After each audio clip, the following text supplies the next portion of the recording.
আসসালামু আলাইকুম। আগে আমার এই ভিডিওটা দেখুন। আমাকে দেখান যে এখানে ওয়ান ওয়ে লেখা আছে। দেখান কোথায় কোথায় কোথায় আমাকে দেখান। আমাকে দেখান এখানে ওয়ান ওয়ে লেখা সাইনবোর্ডে। আসসালামু আলাইকুম।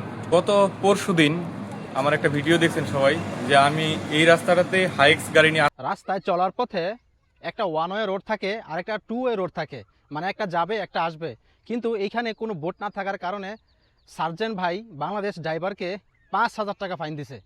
কিন্তু একটা বোট লাগালেই কিন্তু অন্য কোনো ড্রাইভাররা এটা আর করতো না, তারা জরিমানা পেতে হতো না। তার জন্য ভাইটি নিজ দায়িত্বে 5,000 টাকা ফাইন দিয়েছে। একটা ড্রাইভার কয় টাকা বেতন পায় সেটার জন্য নিজে বোট বানিয়ে আনছে। এখন এই বোটগুলো লাগালে অন্য অন্য ড্রাইভাররা কিন্তু দেখতে পাবে যে না, এখানে যাওয়া যাবে না, তো সার্জেনের কাছ থেকে 5,000 টাকা জরিমানা খাওয়া যাবে না। এই জন্য মানে আমি এই ভিডিওটা বানিয়েছি যে ভাইটি এই কাজটা করছে, সে ভাইটিকে সত্যি আমার পক্ষ থেকে রেসপেক্ট এবং স্যালুট। অনেক ভালো লাগছে ভিডিওটা দেখে। শেয়ার করবেন সর্বোচ্চ পরিমাণে এই ভিডিওটা।